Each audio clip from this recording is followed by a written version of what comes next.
Oke, sesi ini juga kita live-kan di Facebook Dr. Ari Ginanjar, yang dimana mungkin ada beberapa yang sedang mendengarkan melalui Facebook. Welcome, selamat pagi. Selamat pagi, talented people. Mungkin untuk yang baru pertama kali ke Behind the Suit, nama saya Pamela dari Egg Consulting. Senang sekali bisa bertemu dengan Anda semua di acara Behind the Suit pagi ini. Consulting hadir untuk memberi solusi terbaik yang bisa mengembangkan individu untuk hasil organisasi yang terakselerasi. Bagi klien-klien kami sebagai partner yang bergandengan tangan memahami kondisi organisasi sesungguhnya untuk solusi yang dirancang khusus demi kebutuhan unik di tiap perusahaan. Sama halnya di sesi Behind the Suits, ini adalah sesi yang kita lakukan secara reguler setiap Jumat jam 7 pagi. Kita membahas topik-topik yang memang sedang in dan happening now untuk memahami berbagai perspektif dan memberi solusi terbaik. Karena acara ini super interaktif dan waktunya pendek, jadi selama sesi berlangsung, jika Bapak Ibu ada yang mau ditanyakan atau punya ide untuk didiskusikan atau ingin mengutarakan pendapat, feel free untuk langsung ketik di kolom chat Zoom dan bagi yang di Facebook, feel free untuk masukkan pertanyaan atau komentar Anda di kolom chat. Saya merasa sangat excited karena pada kesempatan ini kita akan mendengarkan pengalaman dan pengetahuan dari seorang tamu. Anyar banget di beda seperti biasanya, ini pertama kalinya kita bawa seseorang yang sudah berdedikasi lama lebih dari 10 tahun dari hidupnya di dunia kesehatan. Jadi khususnya untuk memberi pelayanan terbaik bagi masyarakat dan sekarang merupakan Wakil Direktur Pelayanan RSUD Cibabat, Kota Cimahi. Please welcome Dr. Ars. Apa kabar Agustiningsih? Apa kabar dokter? Alhamdulillahirrahmanirrahim. Alhamdulillah sehat, Miss Pam. Gimana? Sehat?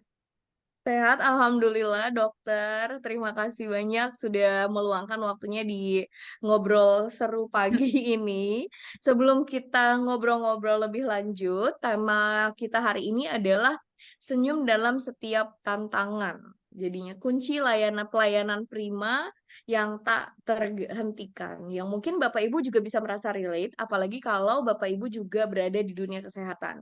Jadi sekarang itu banyak yang memang dunia kesehatan itu bukan hanya dituntut untuk kita bisa menjadi expert dan membantu orang lain dalam kesehatan mereka, tapi juga kita dituntut untuk memberi pelayanan yang beyond excellent to make them feel like untuk membantu para pasien merasakan bahwa mereka just not being sick and not just going to the hospital gitu ya. Nah, sebetulnya ini menjadi misi setiap organisasi untuk memberikan pelayanan prima bagi pelanggannya. Namun di lain sisi, banyak tantangan yang terkadang itu di luar kontrol kita. Jadi salah satunya mungkin pelanggan atau pasien yang sulit dan demanding. Nah, ternyata menurut datanya, sebelum kita masuk ke obrolan kita, perusahaan yang mengutamakan pelayanan pelanggan bisa melihat peningkatan pendapatan 4% sampai 8% di atas pasar mereka. Jadi istilahnya pelayanan prima itu menjadi added value dan value proposition untuk si organisasi tersebut. Ini adalah salah satu cara bagaimana kita bisa bersaing di dunia kompetitif saat ini.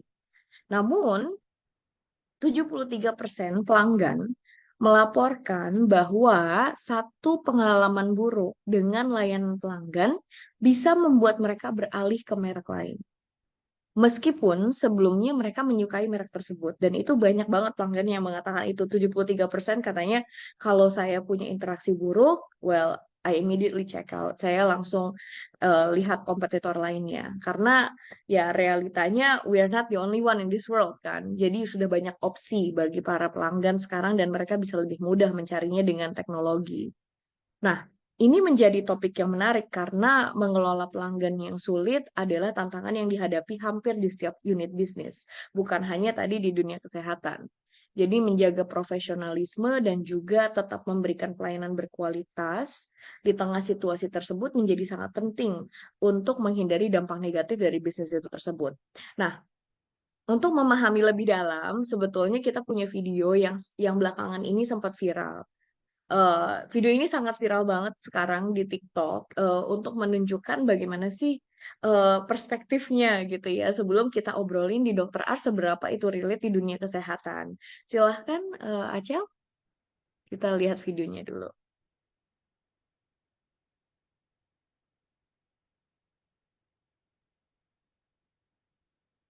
Terjaga ya. Iya, Jadi dokter bilang ini nggak bisa ditindaklanjuti ya. Pak, Bapak tuh paham nggak sih yang saya jelaskan? Ini kan Ibu masuk dengan keluhan Nggak, sakit ibu perut. kenapa bilang bentak saya harus bahasa Oh, gitu? makanya kan Bapak Dokter hadir kan saya ada ngomong, attitude-nya, ada. Pak, saya ngomong pelan-pelan. Saya selalu diselap oleh Bapak. Perawat saya juga jelas-jelas ngomongin ke Bapak, tapi Bapak selalu nyelak. Saya jelasin Nyelak loh, apa saya? Bapak selalu nyelak terus. Saya udah jelasin baik-baik dari awal bahwa masuk ke IGD itu ada dua. Pakai BPJS ada dua, ada lewat IGD. Artinya IGD itu gawat darurat, itu bukan peraturan dari saya, dari Ya BPJS. terus kenapa ini kan Ini kan istri saya udah Mbak, melintir-melintir loh. ini mau dikasih obat anti nyeri, Pak. Itu nyeri doang. Dikasih anti nyeri, Bapak maunya apa? Mau rawat inap? Coba diperiksa Kan dulu udah di tadi perutnya ada apa. rasa. Kalau nggak ada apa-apa saya terima, saya bayar pribadi. Maksudnya nggak ada apa-apa gimana? Kalau saya sebagai dokter umum, kita pakai stetoskop sama pemeriksaan fisik. Nggak bisa kita mastiin ada apa-apa atau nggak ada apa-apa, itu butuh pemeriksaan lebih lanjut. Apa aja, ada USG, ada Iya. CT, apalagi Bapak harus ambil rujukan. IGD itu gawat darurat untuk Kan kondisi mengancam kalau IGD nyawa. tuh di mana aja nasional bisa kemana aja bu. Kalau Pak, saya lagi ini di luar kota, jelasin sini nih Pak. Ini ada Pak. ini gangguan pernapasan loh. Gangguan pernafasan apa saturasi berapa? 98%? Enggak, kalau saya lagi di luar kota, lagi dinas, istri saya Nih, Bapak ada dengerin masalah, saya ya. tiba-tiba Nih, saya harus ambil rujukan ke Jakarta. Pak, dengerin dulu. Yang masuk IGD saya, itu artinya gawat darurat. Kalau pengen pakai BPJS, kriteria BPJS itu dijelaskan dari pemerintah, bukan dari saya. Artinya apa? Mengancam nyawa. Contohnya apa? Saturasi 70%. Nadi, serangan jantung berat, itu Terus kriteria ini gawat dengan darurat. kista yang sudah terinfeksi, bukan Mana Pak buktinya? saya sudah tunjukkan ke ibunya. Kayak gitu. Bapak ini kan, Bapak keluhannya juga dari siang. Kenapa malam-malam ke IGD? Kenapa Saya nggak ke baru dokter pulang. spesialis? Kayak gitu. Kalau masuk IGD itu artinya untuk gawat darurat yang Ya mengancam sudah, ini nyawa. kista dengan terinfeksi, Bapak maunya bukan apa? Bapak bukan maunya ya dirawat. kista dengan terinfeksi bukan gawat darurat. Enggak, tanda-tanda vitalnya tidak mengancam nyawa. Tensinya bagus, nadinya Ya bagus, artinya saturasinya kista juga dengan bagus. terinfeksi tidak mengancam nyawa. Cuma tidak mengancam nyawa. Ya Tanda-tanda sudah, vitalnya semuanya selesai ya. bagus. Ini kita mau Dokter obatin. Hanu ya? Iya, Bapak Dokter apa Hanu aja ya? boleh. Jadi saya mau ngasih obat, Bapak yang menolak. Ya saya nggak nolak, Gitu. saya nggak suka Menolak, kita perlakuan nggak ibu. mau.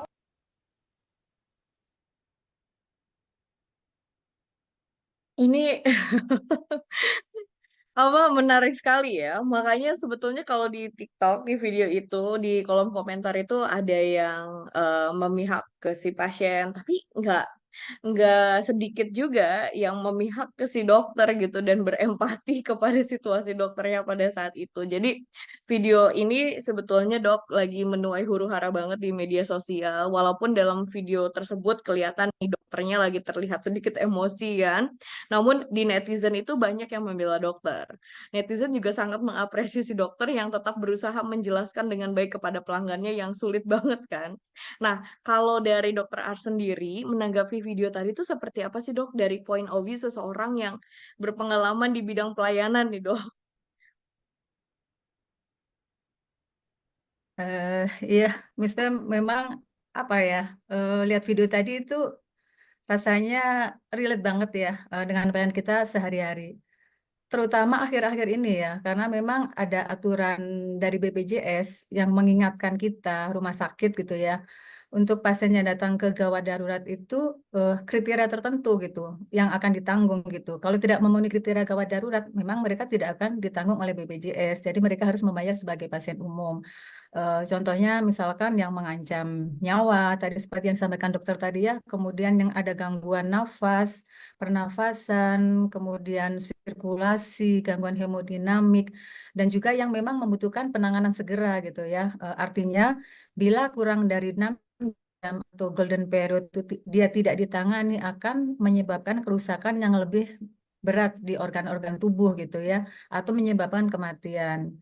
eh Memang ya itu tantangan kita saat ini ya, apalagi teman-teman di IGD ya tentunya itu dengan apa ya pelayanan pasien yang banyak ya, dengan berbagai macam kasus tentu mereka bagaimana caranya mereka bisa menangani kasus yang sulit seperti tadi ya, karena bapaknya juga sepertinya paham juga ya dengan aturan, buktinya tadi bisa di mana-mana kita bisa kalau gawat darurat walaupun dengan rumah sakit yang tidak bekerja sama gitu ya. Tapi tetap sebagai pelayanan kesehatan untuk pelayanan prima tadi seperti disampaikan, memang kita tetap harus bisa memberikan, pertama mendengarkan dulu ya. Kalau saya menyampaikan ke teman-teman, terutama di IGD ya, secapek apapun kalian gitu ya, pingin apapun, dibentak-bentak sekalipun, tolong dong gitu kan. Kita tetap sebagai pelayan publik, kita tetap harus memprioritaskan pasien gitu. Dengarkan dulu masalah mereka itu apa gitu kan, kemudian pahami masalahnya, kita pahami lah, oh ternyata kan orang sakit itu persepsinya beda ya, maksudnya gini, kalau dokter sakit itu gawat darurat itu ini gitu kan, ada standarnya seperti ini, hasil pemeriksaannya seperti ini gitu, tapi kalau pasien nyeri banget kayak tadi itu sampai melintir-melintir gitu kan, sakit banget tuh menurut pasien tuh gawat darurat gitu. Jadi persepsi Hmm. yang beda, makanya kita memberikan pemahaman atau penjelasan atau edukasi yang mudah dipahami oleh pasien atau keluarganya gitu. Kemudian kita memberikan solusi bagaimana baiknya untuk kasus seperti ini gitu. Tentunya dengan apa ya, sikap atau attitude yang mungkin inilah bisa diterima oleh pasien gitu. Seperti itu sih. Kalau untuk dokter Ars sendiri gitu ya, soalnya kan kalau di dunia kesehatan ya kita tahu ini sesuatu yang kompleks. Seringkali prosedur-prosedur itu nggak bisa langsung dipahami oleh orang awam. Kayak yang Mm, tadi aja gitu. mm, Kalau ada nggak sih kalau untuk dokter Ars yang mungkin diterapkan sama dokter, tapi juga diajarkan kepada tim gitu ya di Rumah Sakit Cibabat? Bagaimana sih kita bisa menjelaskan prosedur medis yang kompleks kepada pasien agar mereka masih merasa tetap dilayani dengan baik walaupun ada keterbatasan pemahaman dari pasiennya? Ada mm. strategi tertentu nggak yang mungkin biasanya dokter Ars ajarin gitu ke para. Jadi memang sebenarnya teman-teman dokter itu kan selain mempunyai keahlian gitu ya, tentunya di medis sesuai dengan ilmunya gitu ya. Mereka juga harus mempunyai kemampuan untuk berkomunikasi yang baik ya dengan pasien. Bagaimana cara menjelaskan penyakitnya gitu kan yang bisa dipahami dan dimengerti oleh pasien. Yang saya pernah ini ya, misalkan ada dokter bedah gitu ya, mau melakukan tindakan yang memang rumit gitu ya, mau melakukan tindakan yang rumit, jadi dokter tersebut itu menjelaskan kepada pasien, kemudian menggambarkan gitu kan, menggambarkan lokasi organnya gitu ya, digambarkan sama beliau dokter tersebut tuh ini organnya ini nanti dibukanya di sini. Kalau misalkan dengan laparoskopi itu kita sekarang lagi ini nih meningkatkan minimal invasif surgery ya. Jadi dengan laparoskopi gitu Miss Pem. Jadi dengan laparoskopi dengan apa perdarahan minimal, kemudian nanti hasilnya lebih cepat sembuh otomatis kan. Kemudian dengan laparoskopi digambarkan sama dokternya. Oh, seperti ini kalau dengan laparoskopi. Tapi, jadi selain hasil yang positifnya, dokter juga menjelaskan bagaimana kemungkinan risiko yang terjadi. Tapi kalau ternyata kita laparoskopi, ternyata kita lihat ada hal lain di dalamnya, maka kita terpaksa open gitu. Jadi operasinya dibuka gitu. Jadi sehingga pasien nanti memahami, ditanyakan kembali apakah Bapak atau Ibu memahami tadi yang dijelaskan dokter. Kalau paham, dengan risiko seperti ini kalau dilakukan, dengan risiko seperti ini kalau tidak dilakukan. Nah, kemudian pasien akan membuat keputusan gitu. Tapi kalau pasien masih belum paham juga, biasanya dokter itu terus berkomunikasi, mengedukasi pasien sampai pasien itu memahami dan mengambil keputusan yang terbaik untuk pasien tersebut. Itu yang pernah terjadi ya, yang dialami di Rumah Sakit Cibabat gitu. Mhm. Dokter Ars, boleh dong cerita mungkin pengalaman tersulit gitu ya dalam atau paling menantang dalam menjaga pelayanan prima meskipun yang dimana pasien atau keluarganya punya ekspektasi yang nggak realistis gitu. Ada nggak pengalaman satu yang sangat memorable? Banyak sih sebenarnya ya. Jadi seringkali ada kasus-kasus yang tadi ya ekspektasinya itu tidak realistis ya. Hmm. Misalkan pasien itu mengharapkan ini harusnya sembuh gitu kan, tapi ternyata pasien itu sudah dalam kondisi sudah tidak bernafas lagi gitu kan. Jadi pasien itu memaksa untuk dilakukan resusitasi gitu, Miss Pam. Jadi Jadi yang gitu RJP gitu kan, yang lihat kan kalau di film-film itu ditekan dadanya itu. Nah, ada beberapa kasus ya, pasien itu memang sudah tidak ada lah untuk keputusan medisnya, tetapi keluarga masih belum menerima. Jadi inginnya pasien itu dilakukan resusitasi terus. Tapi itu kan sebenarnya menyakiti pasien gitu kan, karena sebenarnya sudah meninggal, tapi diresusitasi terus dengan RJP, resusitasi jantung paru tadi, dengan itu ya tindakan tadi. Nah, ini memang tugasnya peranannya di sini penting. Mereka harus memberikan pemahaman ya, bahwa pasien sudah tidak ada lagi gitu kan, sudah meninggal. Kemudian dengan dilakukan terus-menerus itu akan malah menyakiti pasien. Tentu saja kita menyampaikan dengan bahasa, dengan empati ya tentunya ya. Kemudian dengan memahami lah emosi keluarga seperti apa, harapan keluarga seperti apa, seperti itu. Yang biasa dilakukan teman-teman di ruangan ya, kalau menghadapi kasus seperti itu. Mhm. Nah, di sini ada komentar menarik nih dari Pak Richard Sunjoyo. Katanya just one point, bahasa kayak Bapak maunya apa adalah bahasa konfrontatif dan kurang tepat disampaikan dalam pelayanan terlebih dengan nada tinggi. Nah, mungkin menindaklanjuti tadi ya komentarnya Pak Richard.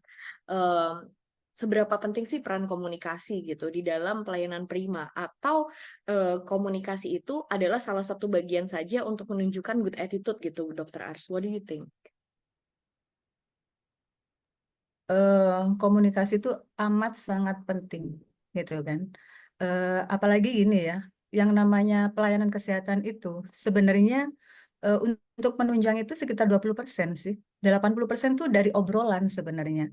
Bagaimana dokter menggali penyakit pasien gitu lah istilahnya, dari anamnesa gitu kan. Itu sebenarnya 80% udah ke detail nih apa. Nah, komunikasi tadi di luar masalah profesionalisme pelayanan medis ya, komunikasi itu untuk pelayanan prima amat sangat penting. Karena dengan menyampaikan komunikasi yang salah, maka pasien akan menerima informasi yang salah gitu kan. Apalagi dengan komunikasi yang disampaikan dengan tidak tepat atau dengan bahasa yang mungkin ini ya kurang dipahami, atau bahasa mungkin tidak layak gitu bagi pasien gitu, dengan misalkan ya adat tertentu atau daerah tertentu gitu, itu akan mempengaruhi persepsi pasien terhadap pelayanan tersebut.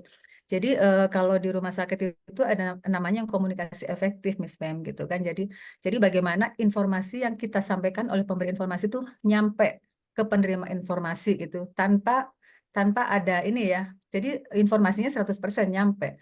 Makanya di situ itu ada cara-cara bagaimana menyampaikan informasi, misalkan dokter ke perawat, dokter ke apoteker, atau bahkan dokter ke pasien, khususnya di sini ya, bagaimana dokter menyampaikan informasi yang mudah dipahami pasien, bahasa yang misalkan bahasa Sunda gitu ya, pasien nggak bisa bahasa Indonesia, dokter harus bisa bahasa Sunda menyampaikan kepada pasien seperti apa, seperti itu. Kemudian menyampaikan resiko-resikonya gitu kan, menyampaikan tindakan ini, kita punya tindakan ini. Nanti kalau dilakukan tindakan ini, maka hasilnya seperti ini. Kalau tidak dilakukan, resikonya seperti ini. Itu harus disampaikan kepada pasien sampai pasien memahami. Kemudian setelah menyampaikan informasi, kita gali lagi ke pasien, apakah Bapak Ibu mengerti atau memahami apa yang tadi dijelaskan. Kalau sudah mengerti, mengambil keputusan, kemudian pasien biasanya tanda tangan yang namanya informed consent gitu ya, bahwa pasien memang sudah memahami informasi yang kita berikan. Dan kalau di rumah sakit itu ada yang namanya edukasi terintegrasi. Jadi bukan cuma dokter, perawat juga, apoteker, ahli gizi, semua mencatat informasi edukasi yang harus diberikan kepada pasien.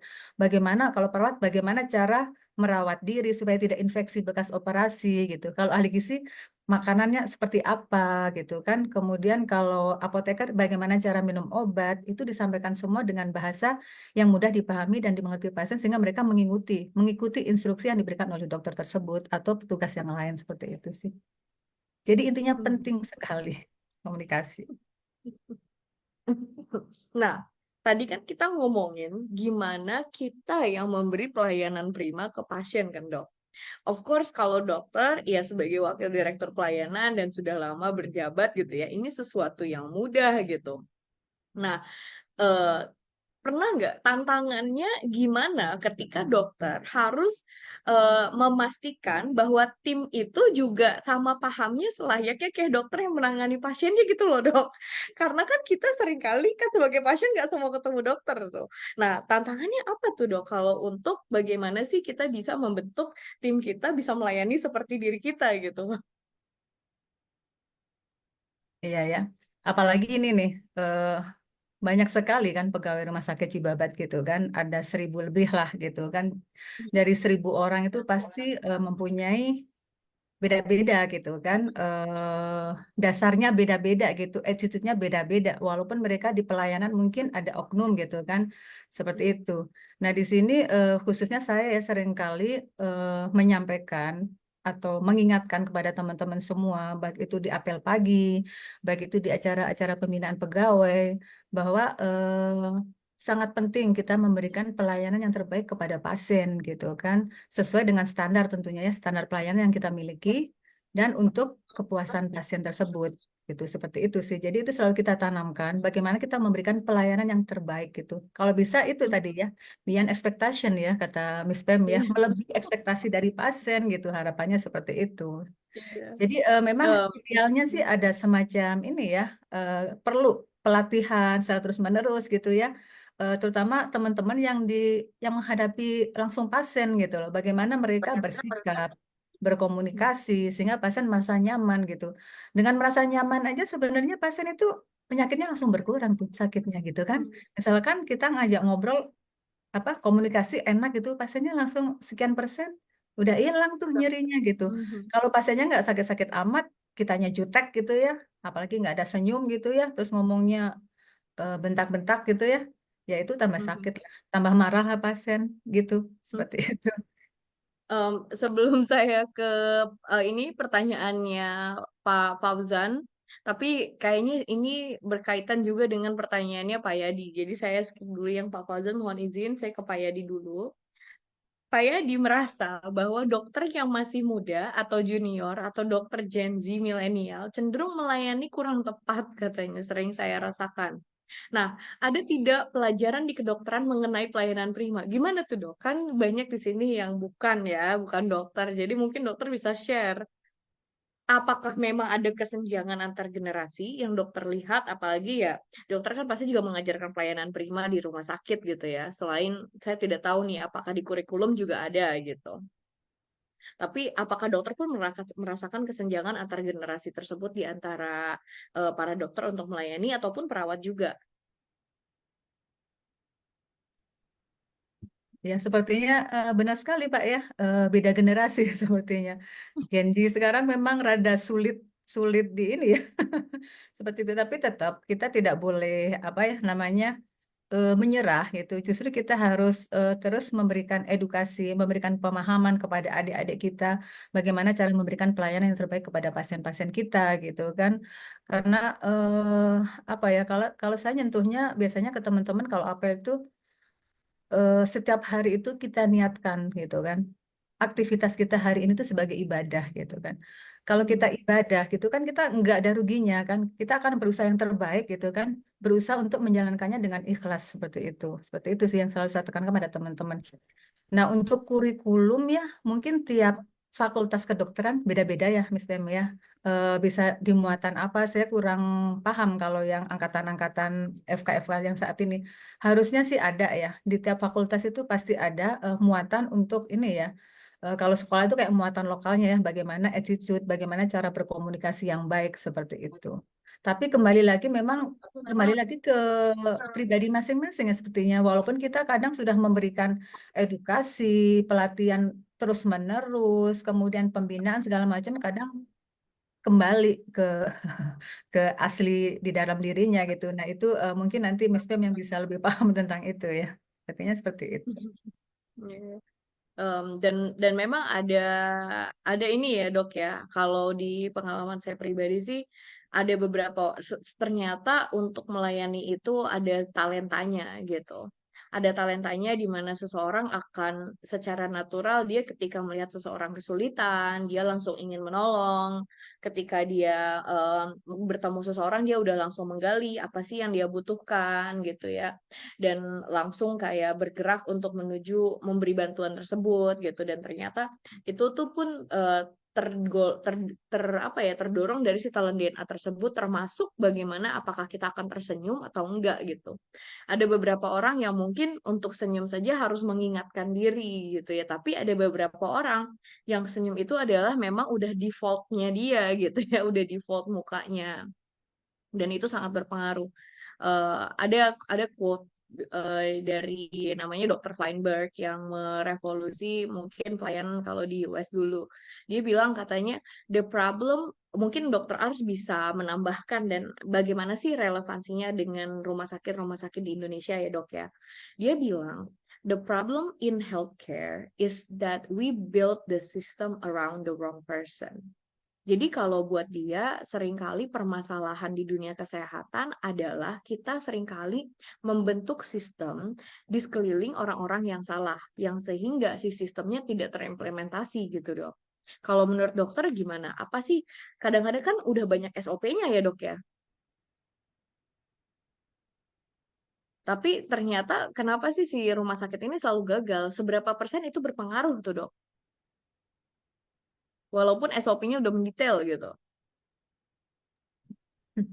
Ya, jadi memang banyak ya SOP ya. Karena kita bekerja selalu pakai standar gitu. Dan standar itu yang memang harus dipatuhin gitu kan. Seperti itu. Jadi SOP-nya ABCD, mereka juga harus ABCD gitu ya. Tapi di balik SOP itu tentunya perlu ini ya, keahlian emosional tentunya ya. Ya, ya Miss Mhm. Pem ya, seperti itu ya. Sehingga Iya. bagaimana mereka pegawai atau staf kita itu bisa berempati kepada pasien seperti itu. Jadi SOP ya ikutin, tapi ada hal lain yang di luar itu memang ya kita ada empatinya juga seperti itu sih. Mhm.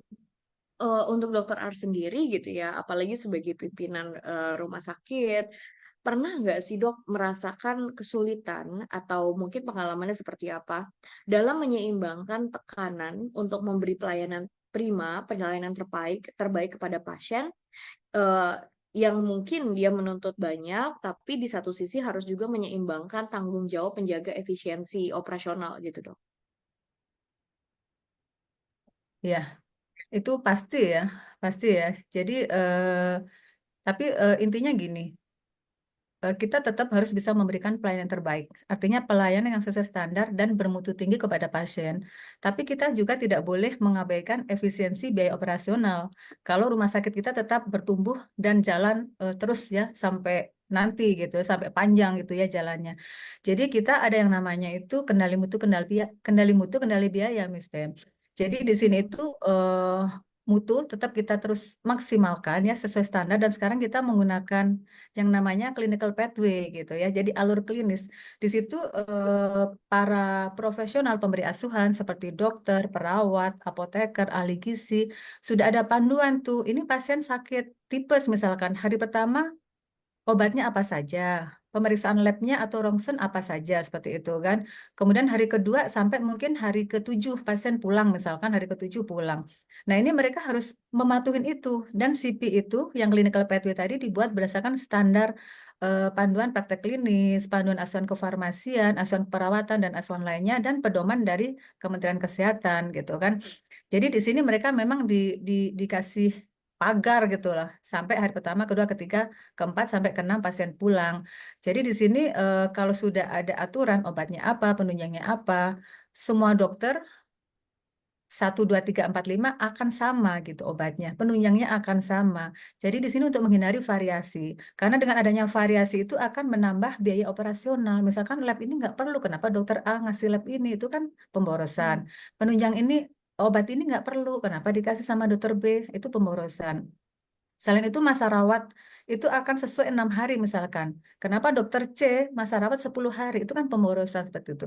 Itu salah satu efisiensi yang coba kita kita sampaikan kepada teman-teman pelaksana di lapangan. Bagaimana kita patuhi clinical pathway tersebut. Kemudian yang kedua adalah efisiensi dengan electronic medical record, Miss Pem. Jadi dengan sistem elektronik itu kita sudah tidak pakai kertas lagi gitu ya. Istilahnya itu paperless gitu. Jadi biaya untuk secara operasional ya untuk pengadaan atau cetak rekam medis sudah berkurang gitu sekian persen. Sehingga diharapkan nanti ke depannya memang itu akan efisien gitu ya dalam apa namanya pembiayaan untuk rekam medis. Yang kedua efisiensinya adalah dengan elektronik, dokter akan mudah mengakses data pasien, riwayat penyakit sebelumnya. Juga dari farmasi udah langsung ketahuan tuh pasien hari ini di dokter masih di poli, farmasi udah tahu nih obatnya apa gitu kan. Kemudian penunjang juga sudah tahu ini pasien ini mau datang nih ke radiologi seperti itu. Jadi itu akan mengefisiensikan waktu pelayanan juga gitu kan. Selain tadi ya riwayat penyakitnya sehingga insya Allah mutu pelayanan itu akan selalu terjaga. Seperti itu sih, Miss Bem, kira-kira yang Mhm, bisa mhm. kita upayakan kita memberikan pelayanan tetap berkualitas tinggi atau prima, tapi tetap efisien dalam pengelolaan sumber daya seperti itu. Ya, jadi menarik banget kayak dua hal itu harus selalu diseimbangkan gitu ya. Dan Betul. memang kecenderungannya seringkali kita akan berkutat di menjaga si SOP tersebut gitu ya, bahwa ini ada pagar-pagarnya walaupun kita secara natural melayani. Nah, si Hmm. SOP ini sebetulnya adalah yang menjadi titik poin bagaimana SOP ini menjaga para karyawan tetap bisa beroperasi walaupun tidak dimonitor 24 jam. Nah, PR-nya adalah kenapa pelayanan prima itu seringkali menjadi concern gitu ya, menjadi kendala dan selalu dipusingin gitu ya. Karena kita tidak ada eh, kita tidak ada pagar-pagar yang bisa memastikan bahwa orang ini akan selalu menolong pasien ketika dibutuhkan. Walaupun dia lagi melakukan sesuatu, tapi dia akan berfokus pada pasien, dia patient centered. Walaupun dia lagi banyak kerjaan, dia akan tetap mengusahakan untuk selalu tersenyum. Nah, hal-hal itu tuh nggak ada SOP-nya gitu, Dok. Iya kan? Coba kita lihat talent DNA-nya Dokter Ars deh, Cel, izin. Aduh, Jadi sebentar aja dong. Jadi kalau kita lihat kan ini nggak ada SOP-nya, yang sehingga kita membutuhkan sesuatu yang dimana bisa mendorong kita memastikan bahwa orang ini betul-betul akan melakukan pelayanan-pelayanan prima tersebut tanpa ada yang memonitor 24 jam. Karena realitanya di lapangan kita tidak bisa mengantisipasi semuanya itu masuk ke dalam SOP, tapi kita harus memastikan 24 jam bahwa pelayanan itu terimplementasi gitu. Nah, menarik sekali gitu kalau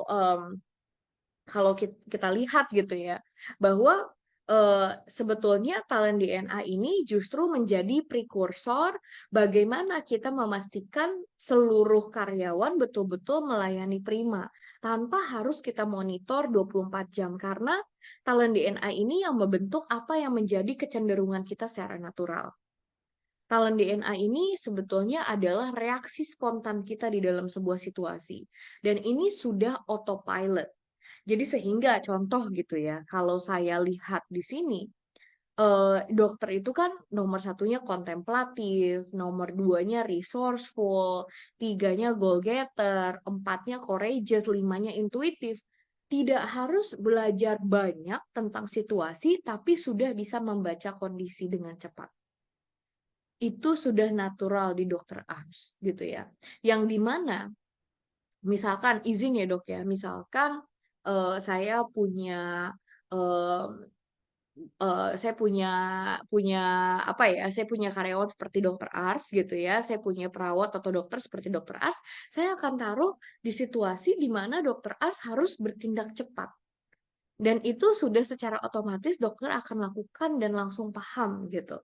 Tapi itu adalah jadi kayak pagar saya untuk saya tahu bahwa saya memastikan orang ini akan melakukan apa yang menurut dirinya terbaik gitu dok. Em, Menurut dokter, seberapa ini sudah diimplementasikan di banyak rumah sakit, dok? maksudnya talent DNA. Betul, talent DNA, tapi maksudnya adalah kita berfokus pada apa yang menjadi talenta orang tersebut dan kecenderungannya. Dan bagaimana kita memastikan bahwa mereka melayani 24 jam itu dok, tanpa harus kita monitor terus-terusan.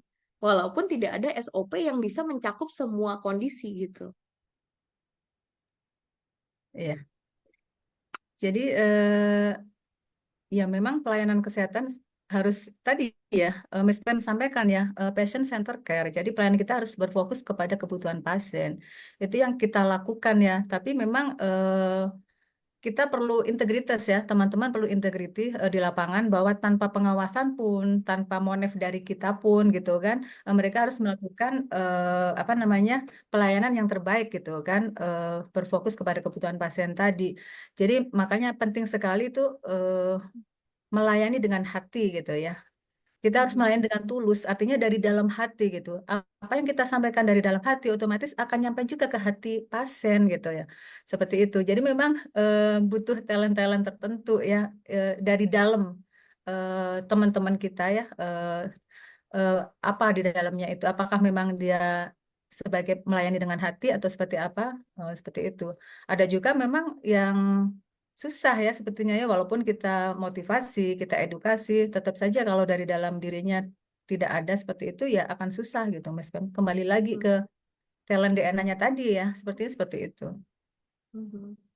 Iya, jadi karena jadi itu sesuatu yang nggak natural buat dia kan dok ya. Paksa jadinya gitu ya, kalau terpaksa kan capek. Iya benar. Yang terjadi adalah ketika dianya capek, dianya gampang stres, terus dia komplain dan Iya, komplainnya mempengaruhi engagement seluruh rumah sakit ya iya, dok ya. iya. Lebih parah kalau bawa-bawa temen yang lain gitu kan. Ya jangan sampai seperti Nah, itu. Mempengaruhi yang negatif, jadi jangan sampai.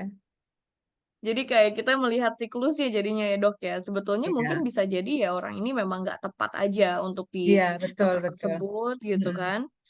Yang sehingga dia nggak happy, ternyata ketika nggak happy yang mempengaruhi engagement keseluruhan organisasi. Nah, Iya, ini mohon iya izin betul. dok, em, kita juga jadi tahu dan paham gitu ya, apalagi dengan kerjasama dengan RSUD Cibabat. Terima kasih banyak dengan Talent DNA yang dimana insya Allah ini bisa membawa ke pelayanan prima lebih tinggi, tapi kita beresinnya root cause-nya, bukan hanya dari si trainingnya, tapi root cause-nya dulu kita memastikan bahwa setiap orang itu happy bekerja di tempatnya. Nah, ini mohon izin dok sambil mungkin ada beberapa Bapak Ibu di sini yang juga baru kenal kita. Saya mohon izin mau tunjukkan solusi baru kita, namanya AI Talent Management, yang bisa mungkin membantu organisasi lain, di mana kita menggabungkan teori dan frameworknya ESQ dengan Talent DNA, menggali kecenderungan seseorang, dan kemudian dikawinkan dengan Artificial Intelligence dari Lintas Arta, satu-satunya pemegang license dari NVIDIA di Asia Tenggara.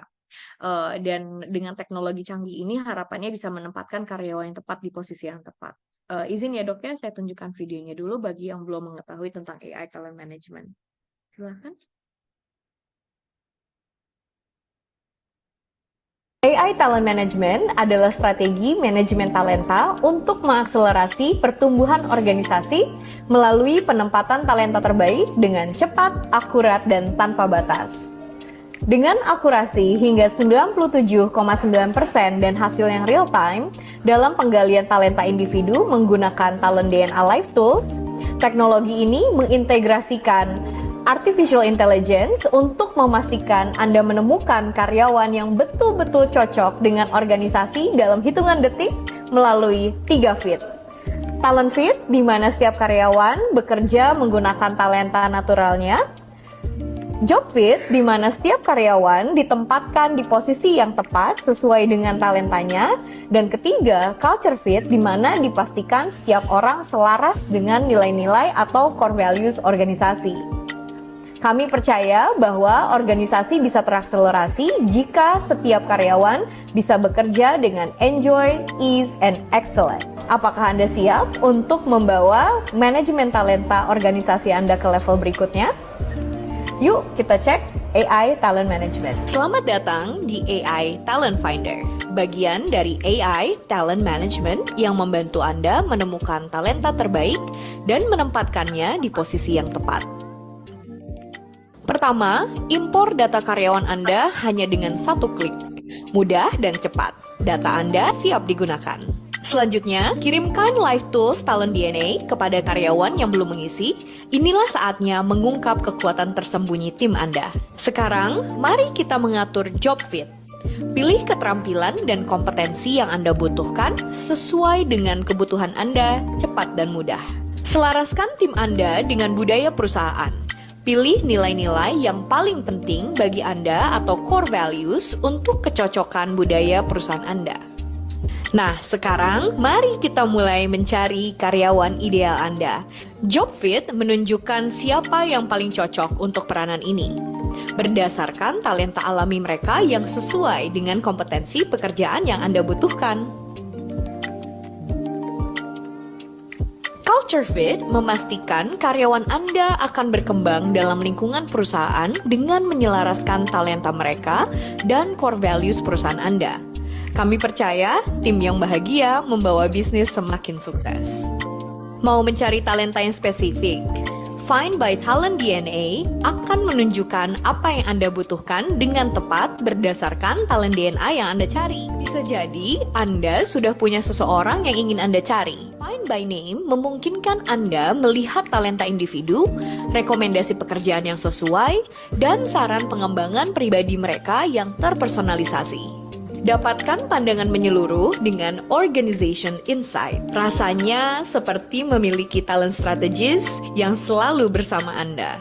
Butuh bantuan? Adinda, Asisten Digital Talent DNA, siap menjawab pertanyaan kapan saja. Dengan AI Talent Finder, Anda tidak hanya merekrut, Anda sedang membangun masa depan perusahaan Anda. Ayo mulai sekarang. Jika Bapak Ibu tertarik dengan AI Talent Management atau AI Talent Finder, Bapak Ibu bisa menghubungi kami melalui QR code yang tertera setelah ini. Dan Dr. Ars, diskusinya seru banget. Sebetulnya ada satu pertanyaan lagi nih, Dok. Saya nggak enak kalau misalkan kita belum tanyakan walaupun sedikit off track. Dari tadi Pak Fauzan, izin bertanya dokter mengenai obat atau suplemen, seberapa bisa dipercaya ingredients obat yang tercantum di packaging dan bagaimana kami sebagai konsumen bisa menjaga diri dari obat-obat yang tidak sesuai tertulisnya, kadang bahkan yang BPOM pun bisa beda gitu. Eh, izin menjawab Pak ya, semoga sesuai ya jawabannya. Jadi kalau obat itu sebenarnya kan sebelum meluncur di pasaran kan melalui beberapa tahapan ya. Tentu saja harus ada izin dari Balai POM gitu ya. Jadi kesesuaian antara komponen di dalamnya dengan yang ditulis di bungkusnya, misalkan isinya apa saja, kandungannya apa saja. Harusnya itu kalau sudah meluncur ke masyarakat gitu, harusnya itu sudah melalui beberapa verifikasi seperti itu. Kalaupun ada misalkan kasus yang tertentu ya, ternyata tidak sesuai itu bisa saja terjadi gitu ya. Mungkin itu harus dilaporkan memang ke Badan POM sehingga dilakukan pemeriksaan seperti itu. Jadi intinya obat-obat yang sudah sampai ke masyarakat, yang sudah didistribusikan itu sudah melalui beberapa verifikasi sehingga diizinkan edarnya oleh Balai POM seperti itu. Oke, terima kasih dok. Dan di sini juga sebelum kita tutup ada pernyataan dari Pak Richard. Melayani adalah panggilan hati, tanpa hati SOP hanyalah aturan mati di atas kertas yang tidak hidup dalam aktivitas sehari di tempat kerja. Dan mungkin ya nggak apa-apa Pak Fauzan, bagus banget pertanyaannya yang bisa jadi ini juga jadi concern banyak pasien gitu ya, apalagi dengan banyaknya berbagai macam obat. Nah, untuk kita tutup hari ini, mungkin kalau dari Dokter Ars sendiri ada apa ya, mungkin share penutup, bagaimana sharing ke organisasi lain, eh, bagaimana mereka bisa memastikan bahwa terjadinya pelayanan prima gitu dok, dengan SOP yang baik, tapi apalagi mungkin strategi-strategi yang lain yang menjadi kunci bagaimana Dokter Ars pun membangun pelayanan prima di rumah sakit di Dokter Ars pernah bekerja.